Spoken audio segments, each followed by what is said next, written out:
Time now for the Redbird Report podcast with the TV voice of the Cards, Danny Mac, and Cards World Series champion Brad Thompson on 101 ESPN. 101 ESPN, the Redbird Report podcast. I'm Dan McLaughlin. That is Brad Thompson, and we know that the Cardinals are in postseason play. They will take on the Philadelphia Phillies. It all kicks off on Friday at Busch Stadium. 107, I believe, Bradley, is the first pitch of the three-game wild card series between the Cardinals and the Phillies. Can't wait to get it going. And I think when you look at this, it's somewhat evenly matched up, but let's dive into it. What do you think?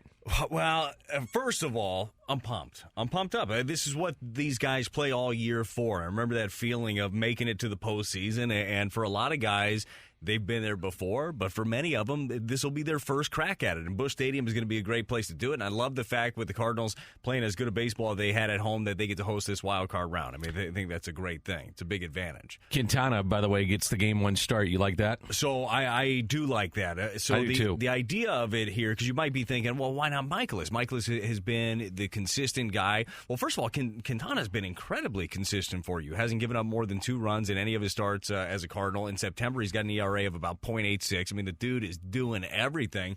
But you really are trying to think about splitting up your lefties, because when you're watching Quintana and you watch Montgomery, while they're different guys with different stuff, they also attack in similar patterns. So if you can do that, I think that is a good thing. Now, that doesn't necessarily mean, Dan, that Montgomery is going game 3. I think it's all hands on deck. Could be. But maybe not. You just never know. But when you let it off the top of saying that, believe that the Cardinals should have an advantage in this one, or look to be the better team, I kind of shrug. I'm like, maybe they are, because and the only reason I say that is you're running into Wheeler and Nola in your first 2 games. And that's the equalizer. It is. It really is. I do believe that the Cardinals should have an advantage lineup-wise, and you really do look at, when you look at the numbers for the bulk of the season, I mean, these two teams are very similar offensively. What they do, the output that's out there. Schwarber, big year. Goldy, bigger year, other than the home runs. Bryce Harper, not exactly the same guy. Bryce Harper is also a guy that performs on a big stage really well. That could work out really well for them. But Wheeler, in game 1, the Cardinals need to figure out a way to get to him somehow, some way. When I say get to him, I don't mean put up a 20 spot, because I don't think that's going to happen here. But he's thrown twice against the Cardinals so far this year. He's 2-0, hasn't given up a run in 14 innings. So that's a little concerning. Well, or it's due factor. There you go. One or the other when you look at it. But at the end of the day, Dan, and I'm interested on your thoughts with this. It comes down to, what do the big guys do? Because that's what you need. We've been saying that all year. I mean, it's Goldy, it's Arenado. Goldy's got to get back to some semblance of where he was. And when you were talking about Wheeler, it was back-to-back starts July 3rd, then the 8th against St. Louis. Obviously, they did not make adjustments with that, because it was 7 innings on the 3rd. On the 8th, 7 innings, no runs, and picked up a win in those back-to-back starts. Nola, by the way, had 1 start this year against the Cardinals, and 7 innings, 5 earned, and took a loss in that game. But those are the big guns. Here's another thing. We'll get into Arenado and sure. Goldy and Albert here in just a moment. But this is where I think an advantage can happen, where every single mistake is critical. The Phillies are not a good defensive team. The Cardinals are not a swing and miss team in terms of they put the ball in play. They don't strike out a ton. Could change with Wheeler and Nola. Put the ball in play and see what happens. That's first and foremost. And they're a very good base running team. The other thing I would say, too, with the Cardinals is that they have an advantage, at least in my mind, bullpen-wise. And I think the bullpen is a little bit better for St. Louis. Now, the back end can be pretty tough for Philly, but I do like the Cardinals' bullpen. I like the idea of Quintana going game 1.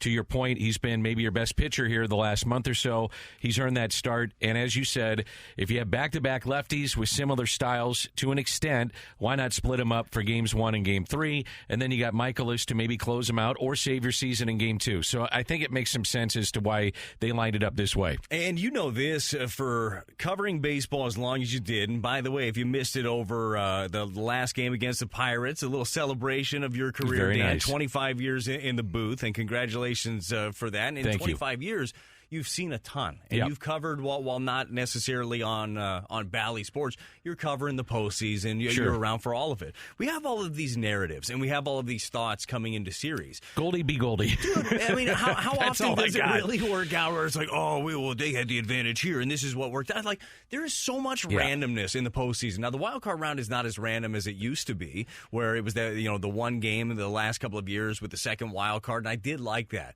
But I like this, and I really do think that when you play 162 games, at least you get some form of a series to show for it instead of just the one game and do we have it or do we not? Yeah. I appreciate that, and I still think that there's incentive to try to win a lot of games, obviously, with a first-round bye for the top two seeds in each one.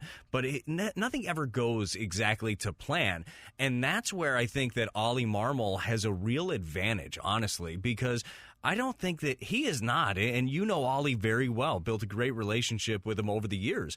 He is not a color-by-number guy where it's just like, okay, well, here's this thing, I'm going to do this now. To a perfect example be like Alec Burleson, or let's say it's Corey Dickerson, but somebody outside of the big three that gets hot, he'll just write him out. And you'd say, now, why are you doing that? Well, the guy's hot. I think about it, too. I mean, in 6 months of baseball, especially with the Cardinals this year, and they had it was kind of in a state of flux with their outfield.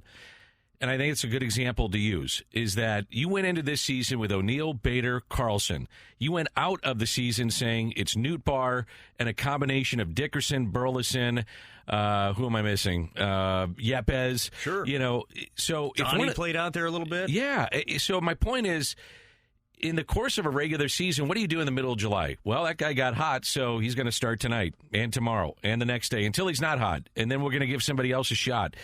Not to say that you have the kind of time to burn in a regular season. However, you are going to ride the hot hand.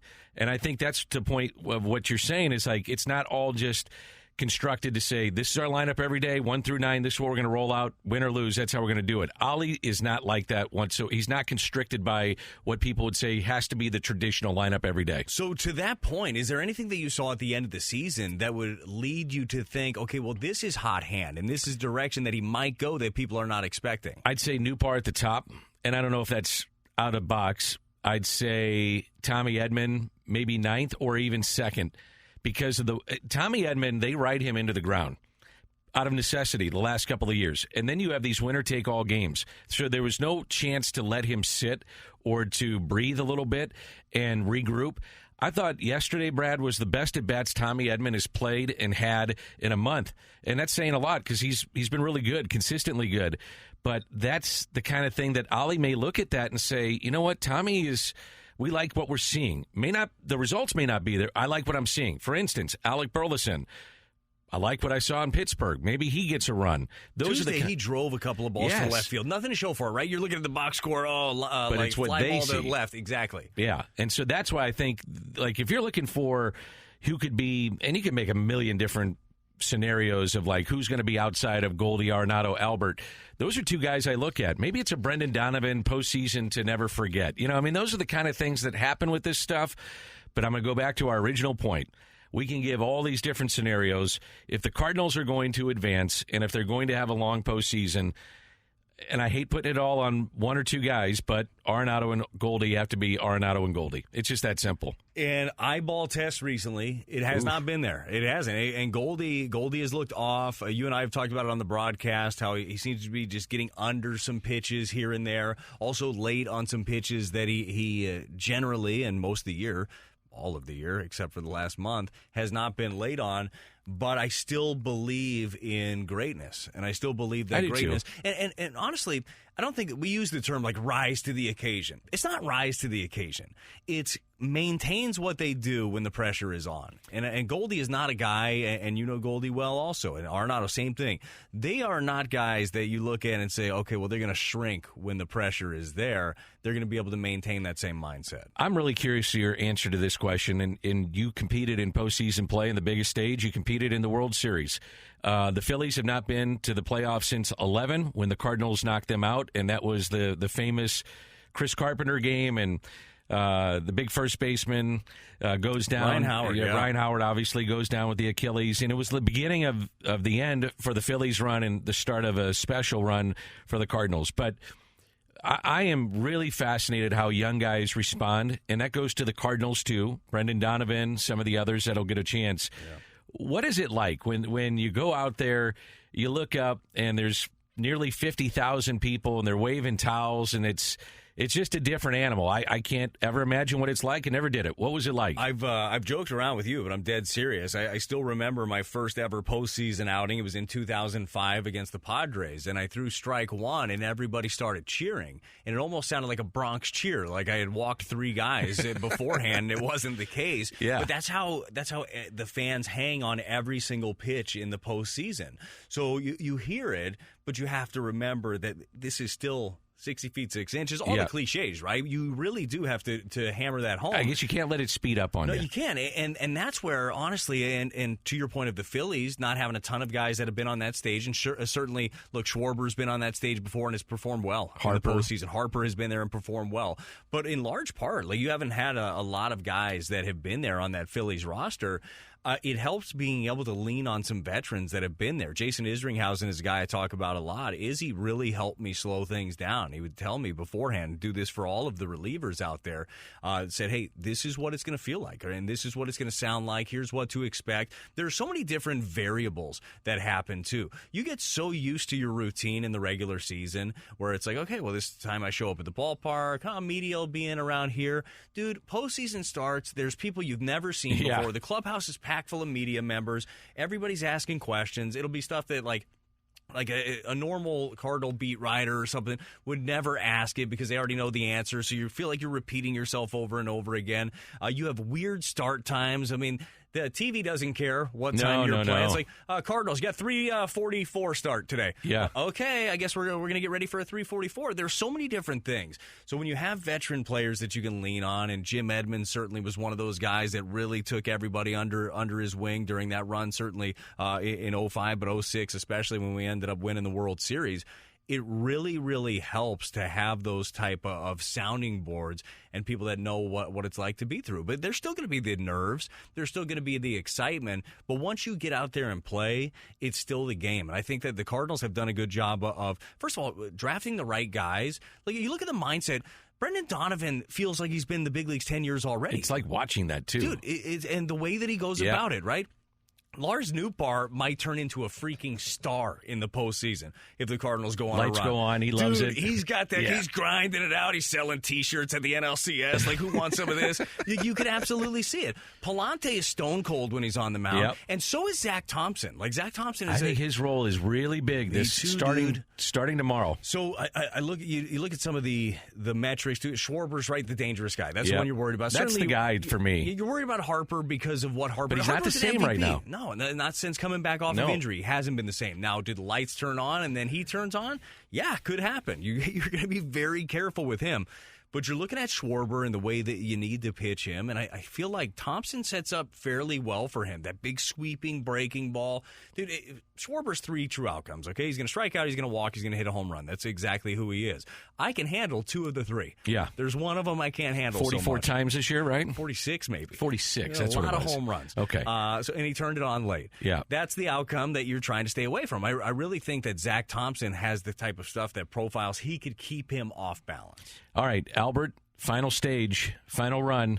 I'm still anticipating if they have a run of some sort, not just, it may happen in the first 2 games, but if they go on a little run here, go to the NLCS, go to the World Series, I'm anticipating at some point in time, we'll see a magical moment out of Albert Pujols. It's just the way it goes. I expect it tomorrow. I expect it in game 1, and maybe it's against Wheeler, like the guy that you haven't been able to sniff in 2 outings this year. By the way, Wheeler, and maybe this ends up being a key against him, Wheeler was on the IL as well. He's had 3 starts since coming back, and they've all been very, very good. But one thing he hasn't done is he hasn't thrown a lot of pitches. He's been limited to 77 is the highest that he's been. Now, they're probably going to ask him for more in the postseason. To your point, the back end of the bullpen for the Phillies is good. I mean, Alvarado is really good. Zach Eflin has really emerged in that back end of that bullpen. But I think that they're concerned about the bridge. So there might be that idea of, hey, let's push him a little bit further. Can the Cardinals fight? Can they battle? Some of those guys that you mentioned before, Donovan, Nootbaar, these guys are a pain in the butt at the top of the order. Can they foul stuff off? Can they make them work? Can they get that pitch count up? But ultimately, when it gets to Albert, I expect a big moment. Yeah. Because as we've talked about a lot on air, what he's doing in the second half specifically has the same feelings that I had in his MVP winning years, where every single time he comes up, if he doesn't get the job done, that's the surprise. It's not surprising when he hits a home run anymore. No, it's not surprising when he lines a single to the right side to end up driving into and tie the game or end up giving you the lead. Like, it's surprising when he doesn't get it done. I'll wrap it up with this. I've got the Cardinals winning the first 2 games and advancing. I don't see this going to a game 3. That is not even a homer pick at all. No, not at all. And I expect the Cardinals they win in 1. Not to lose this entire postseason. I know Thank you very much. I would never be a homer. You're going to get the straight truth on this podcast. That's exactly what you get. This isn't through rosy red glasses at all. It's going to be an epic battle, and that's what it should be. And you know, whoever wins this series, and we all hope it's the Cardinals, and hope that your MVPs show back up to MVP levels in this 3 games. You get the Braves after that. And I love you're going it. to have your hands. I do too. I mean, that's going to be an epic series again. I think that the Braves are better this year than the team that won the World Series last year. I 100% agree. So let's Spencer see. Strider, the emergence of Harris. Spencer Strider's an interesting one too. I Not know. to get Is he too going to far pitch? ahead. Yeah. Dealing with the lat. I was hearing Snicker talk about him today. He said basically they're day to day with him. But let's not put the cart before the horse. Let's see a win tomorrow and a win on Saturday. I don't mind that one bit. And then you just move on. It's no big deal. You got it here first. Red-colored glasses. Here we are. Thank you, BT. Dan, that was fun. You've been listening to the Redbird Report podcast with the TV voice of the Cards, Danny Mac, and Cards World Series champion Brad Thompson on 101 ESPN.